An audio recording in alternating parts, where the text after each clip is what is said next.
coming out here after 30 years. Yeah, I ain't got nothing, but I'm gonna have something because I'm rich in personality, you know, and I'm rich in love. My family love me, and that's really all that counts. Shout out to everybody out there on Team Banky Pound, man. Much love. I appreciate the support. Oh, we back in here, man. We taking this ride. I appreciate y'all taking this ride with me. You know, going back through these prisons. The only way I'm going back through these prisons is with y'all, but I'm glad y'all taking this ride with me, man. I hope everybody, man, is subscribed, is watching this channel. I hope you are enjoying the content. I hope y'all are getting something out of it. I hope y'all getting these blessings within these lessons and passing them on and sharing them. If you're not subscribed, shame on you, man. Tell a friend to come get with this good movement. Subscribe to this channel. Also, if you like cooking, subscribe to my cooking channel, Banky Pound Pure Deliciousness. We cooking over there. You understand? So I appreciate everybody out there on TBP. Y'all stay healthy and strong in 2022. Let's get this ride going, man. Yeah, you know, I left the wall. And, man, the next stop was Augusta. Augusta, way up there in the mountains, man. I had never been up there before. The ride, I remember, was super long. They was closing the wall down, so they started getting people out. And Augusta was my designation, man. And Augusta hadn't been open that long. We talking about the late 80s now when I'm up there. Probably like late 80s, almost in the 88, 89 and stuff like that. Ran up in that time. And it was fairly new. I think it had been open since the mid-80s, maybe I don't want to, I'm guesstimating, man, maybe like 83 or 84 or something like that. So it was fairly new. And man, it was up there in the mountains, and I'm telling you right now, that was it was an experience, man. It was a racist place. It was mostly run by you know, white officers.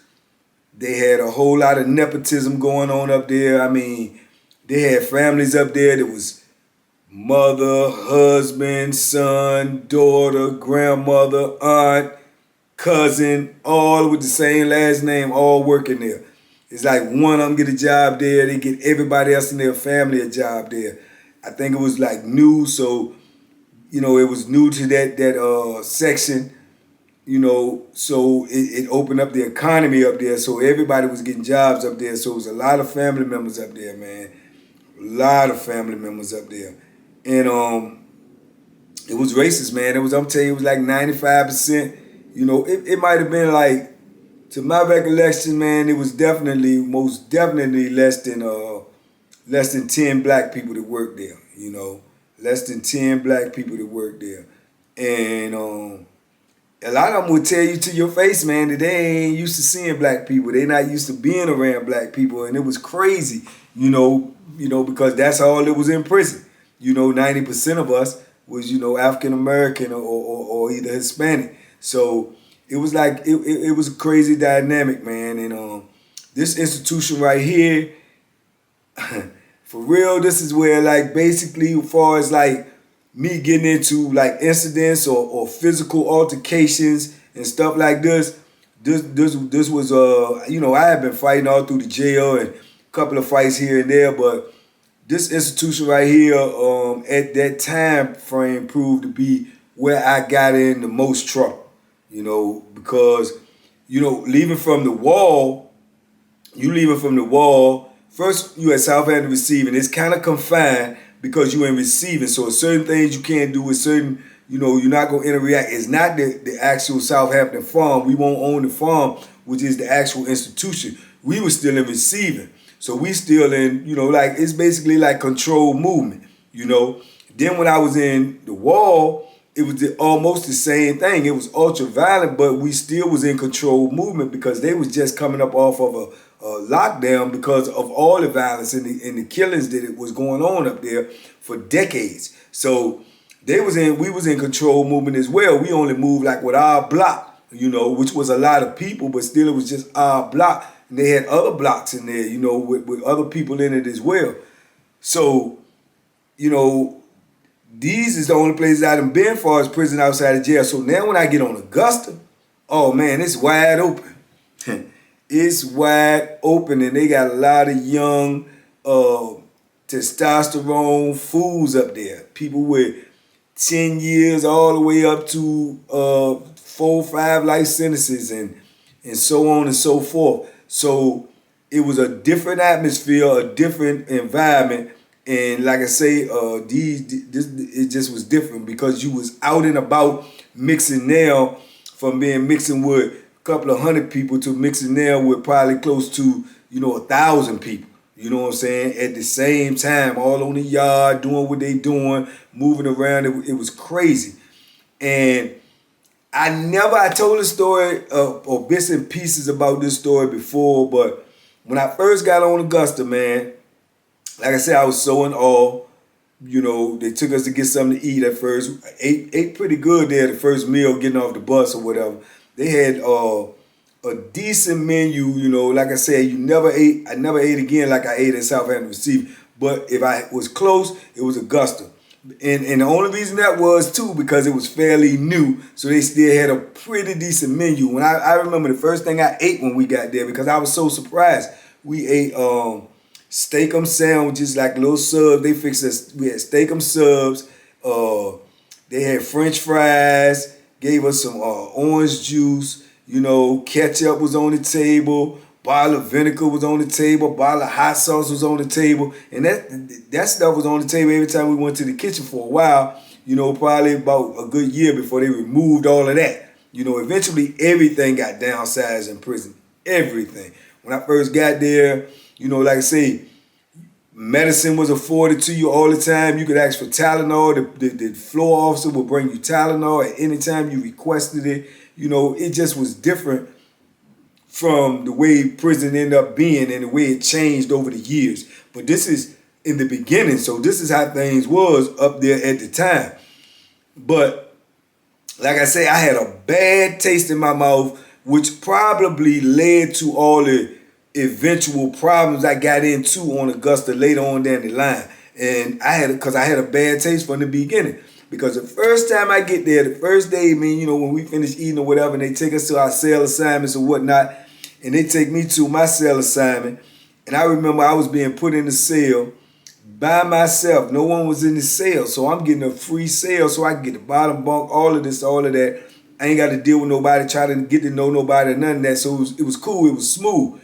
And when I get there, I remember put my boxes down, put my TV down and stuff, and I didn't even unpack my stuff because they was calling for rec. So I wanted to get out on the rec yard and see how the rec was, see what the culture was like, see what the people was like in, on the compound. So I'm, in a rush, I'm putting my stuff down, they holler, last call for rec, so I put my stuff down, I run out the cell, I go to the booth, I'm just there. First day, I tell the lady in the booth, close my door, such. I'm the only one in there, so look at my face. Don't open my door. She was like, okay, go ahead, I'll go on, So, like I said, I leave. Man, when I go outside, it was like, man, it was like baby Las Vegas out there, man. I mean, everything was going on. It was so many people out there. So many inmates, man. Convicts just running around. You had dudes over here shooting dice. You had dudes over here drinking wine. You know what I'm saying? You had dudes playing horseshoes, dudes playing basketball. They had a softball game going on. They had dudes over at this table gambling, playing poker. Dudes over here gambling, playing skin.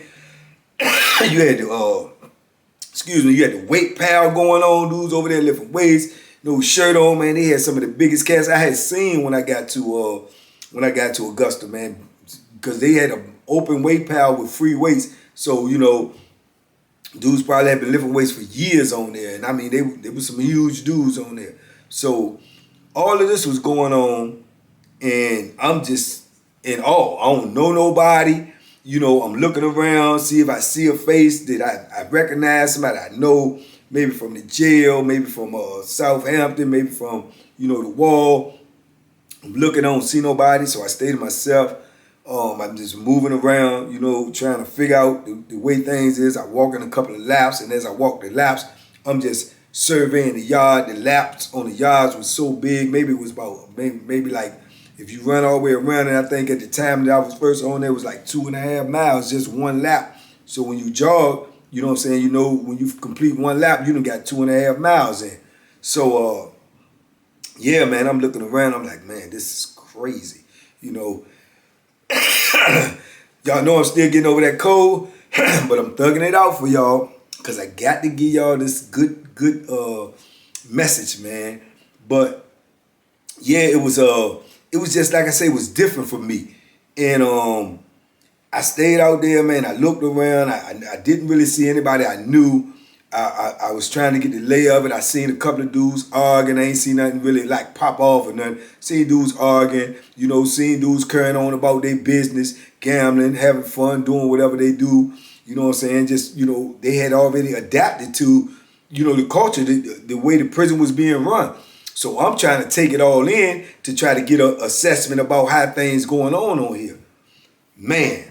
So, we stay out there. I probably stayed out there. Rec was probably about an hour and a half, maybe 2 hours. We come back in, and I'm trying to find my way back to the block that I'm at because, like I say, it's a big compound and it's a big building.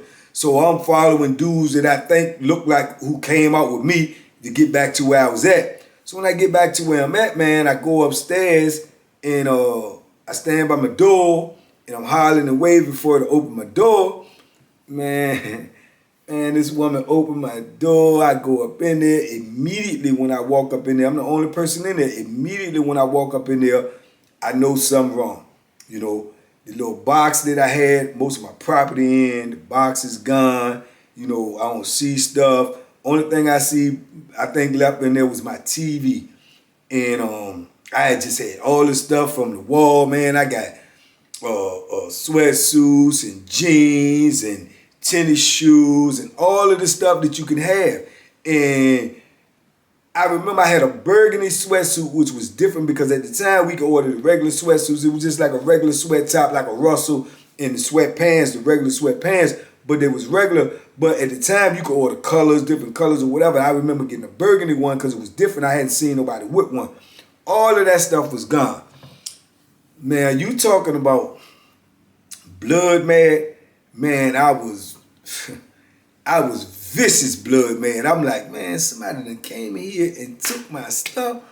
I'm like, they, in my mind, I'm like, they must really don't know who they playing with, but I guess they looking at it like they don't care. These vultures, man, this prison, this is what's going to happen. You know what I'm saying? And you heard this and you heard this, but in your mind, you already know what your resolve is, so you thinking ain't nobody going to try me like that, but at the same time, don't nobody on here know me. They don't know who I am from Adam, So, man, I'm looking and I'm trying to process it and I'm trying to control my anger at the same time about how to go about it. So, man, I'm like, is this really happening? Is this, and it was real. My stuff gone. Man, they was out there, dudes out there running back and forth to their cell, getting their towels, they washcloths, trying to, get in line for the shower. You got a whole rack of dudes out there in the pod, sitting there in the chairs watching the TV. We got the TV in the block. So a whole rack of dudes is sitting in there watching the TV and everything. So, man, I don't know what to do, man. I really don't, man. I come out there first. I stand in front of my cell. I just look around, and I'm mean mugging, and I'm trying to look at faces and see if I can see somebody watching me, see if I can get a vibe or who. But you don't know nobody. You know what I'm saying? You don't know nobody. So, man, I had just got to the point, man. I was so mad. I went back in the cell. I started thinking about it.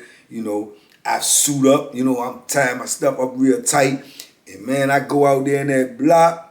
And when I get out there, I'm ready to raise Cain out this junk. I go out there first. I thought about it, and then I walk down to the TV where everybody was watching the TV. And I look at the big screen TV, and I see the cord coming there, and it's plugged in the wall, right? So, man, I just go over to the TV, and I jerk the cord out the wall, and all these cats are sitting in there looking at TV, and then everybody, a couple of dudes like, hey, yo, what's up? And I just stand out in front of the TV, and I give a speech to them, man, that went kind of like, listen, I just got here. I don't know none of you jokers. You jokers don't know me.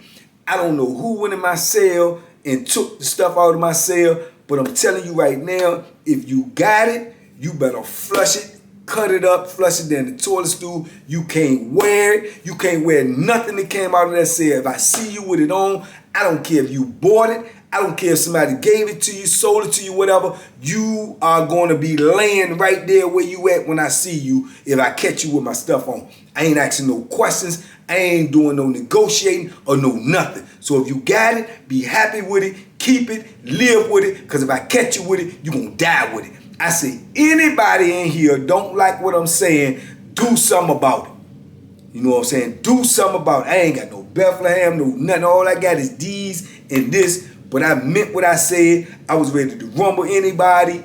I'm just vexed. And then I was like, yeah. So I'm letting you know, I don't know none of you in here. And from this point on, I don't want to know none of you in here. I want to get to know you. Don't pull up on me. Don't try to talk to me. Don't come in my face, period, unless you're trying to rumble. Straight up. You know what I'm saying? And F all y'all.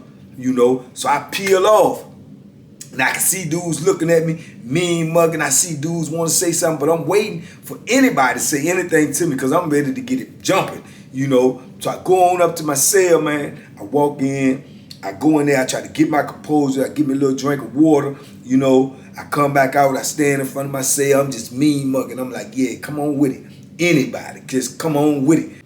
Yeah, that was my introduction to Augusta, man. They took my stuff. And in 33 years of doing time, that's the only time that ever happened to me. The only time, and that was because I was green, I was unprepared. I guess they could see the greenness in me. They could see that I was new, young, fresh. They got me, man. But I'm going to tell you, they opened up a can of worms they ain't want to open up, man. Because now, like I say, I had an attitude. I had a chip on my shoulder. I ain't want to talk to nobody.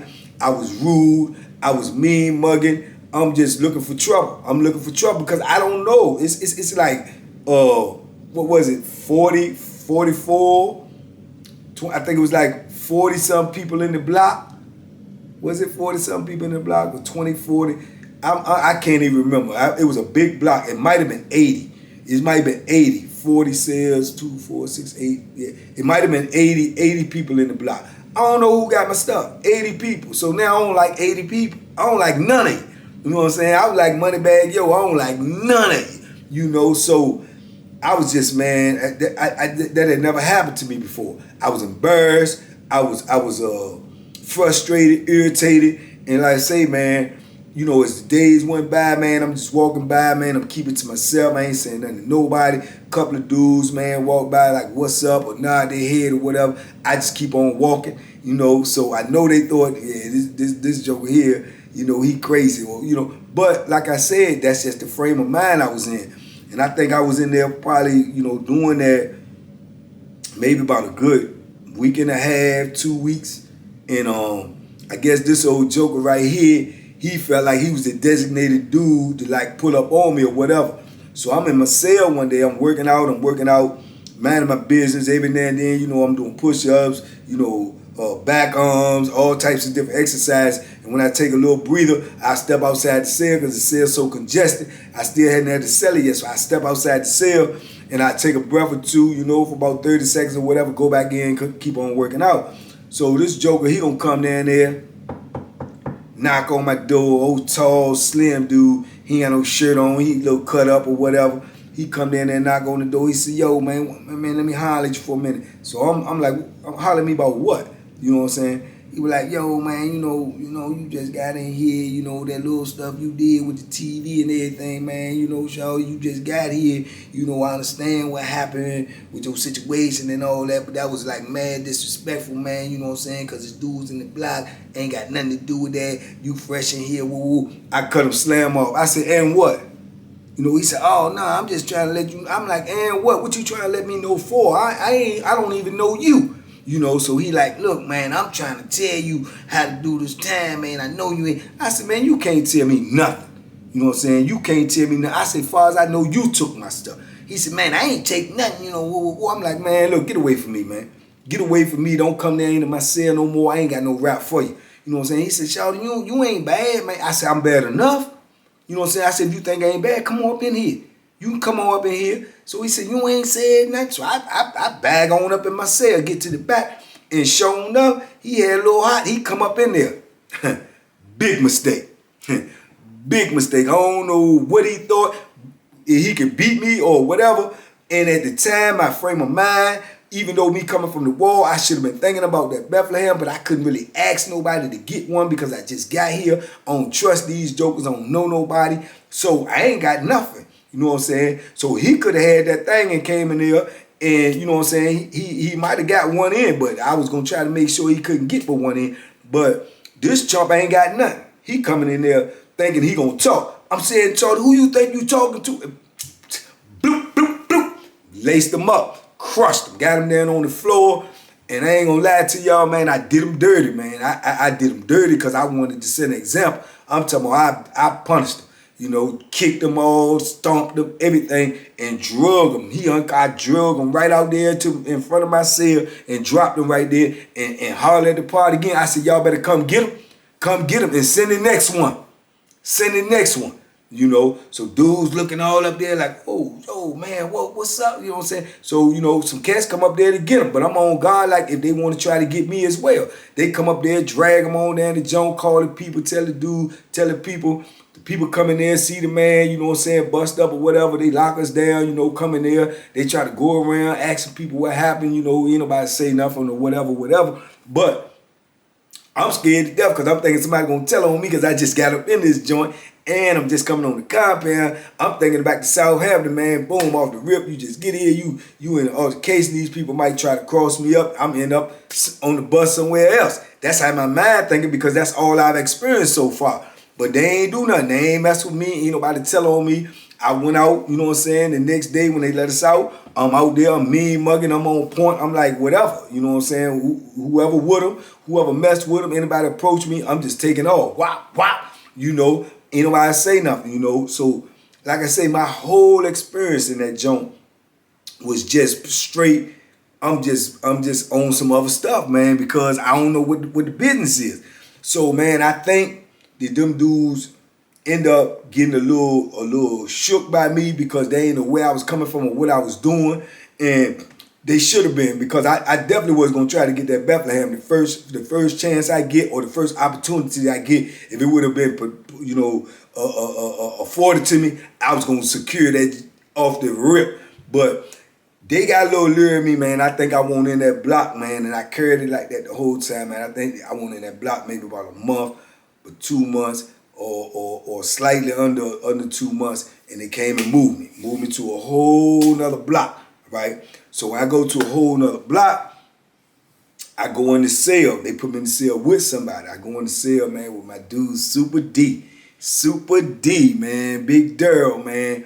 And he was a homie, you know, he was from out the way, you know what I'm saying, more or less, not DC, but he was like from Alexandria, but he was a soldier, man. Super D, I spoke about Super D on my page before. You know, they put me in the cell with Super D, man, and I think he was like 2-3 years older than me, but Super D, you know, he had it going on, man. He had it going on as far as like penitentiary balance, man. He already had did time before. He doing this time.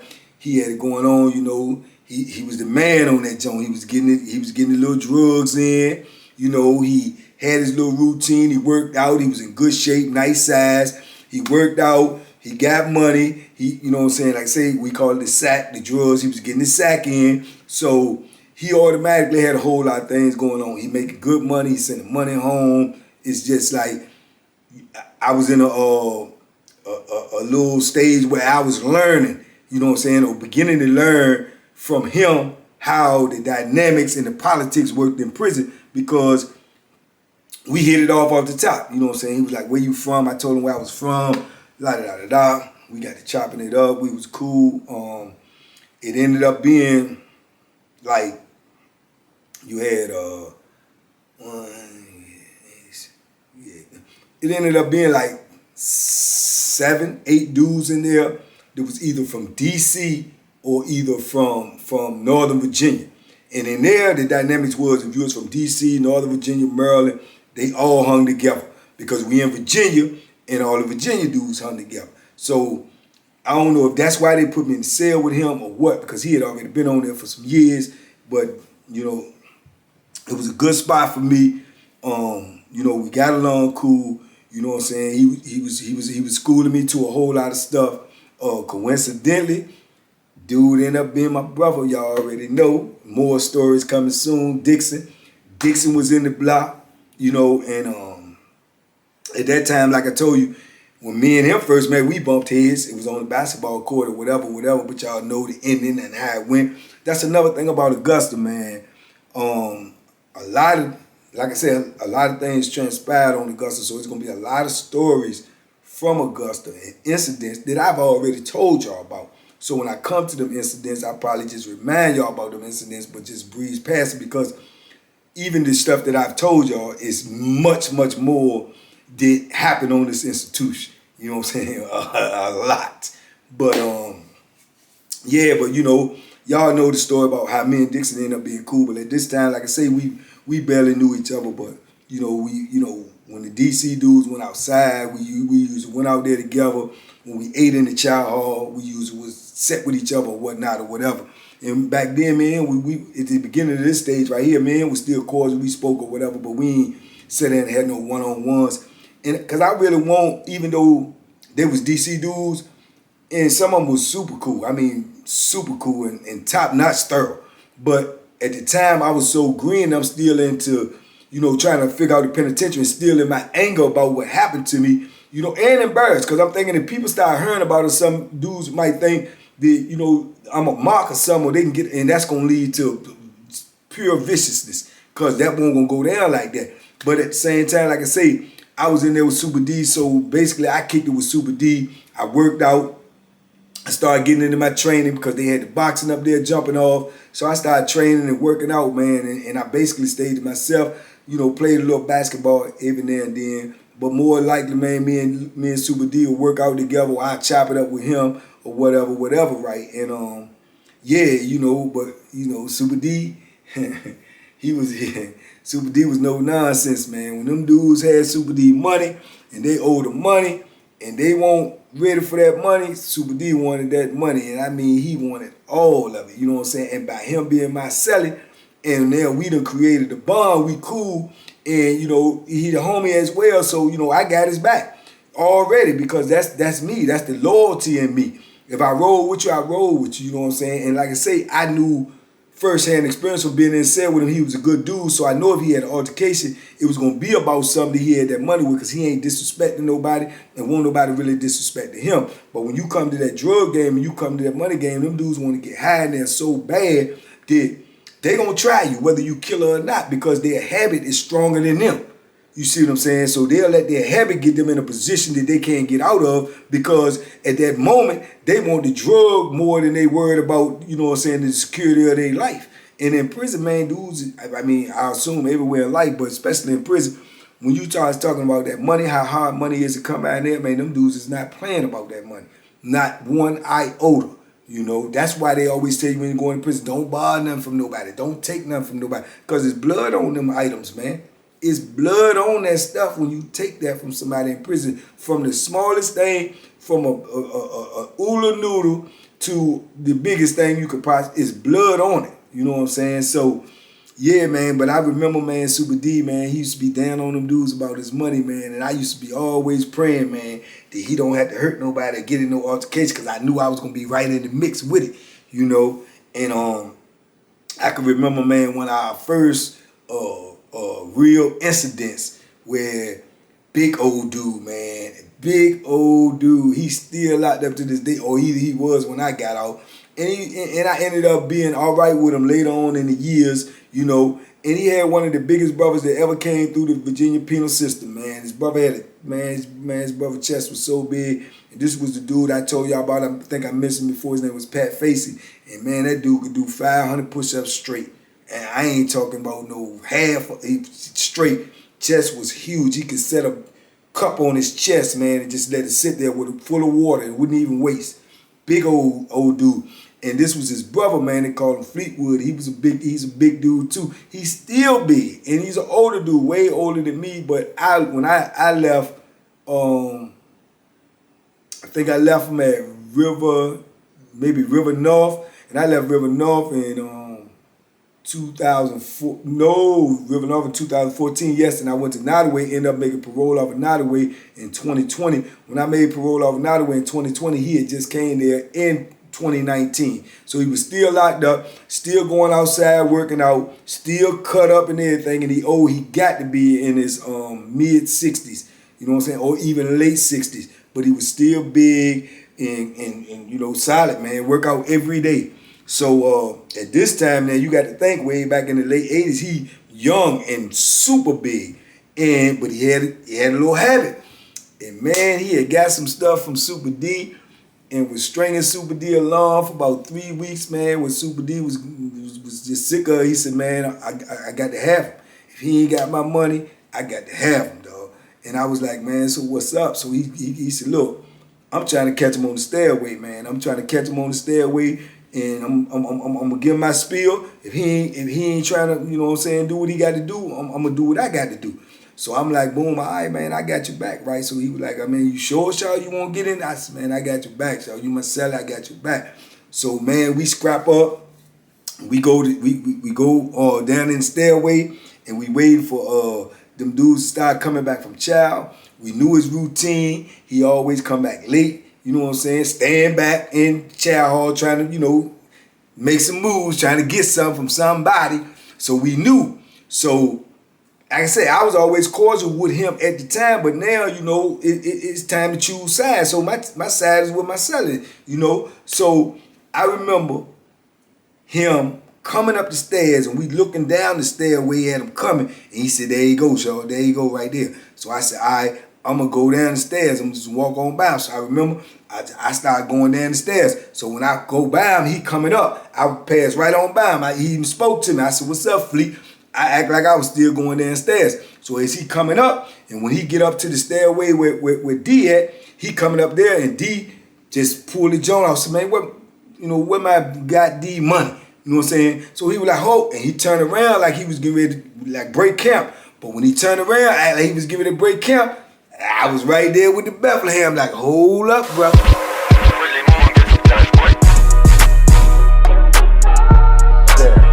The bacon special. Yeah. Pure deliciousness. Pure deliciousness, man. My name is Banky, man. Everybody calls me Banky. That's the name that I got from my grandmother when I was young. I'm coming out here after 30 years. Yeah, I ain't got nothing, but I'm gonna have something because I'm rich in personality, and I'm rich in love. My family love me, and that's really all that counts.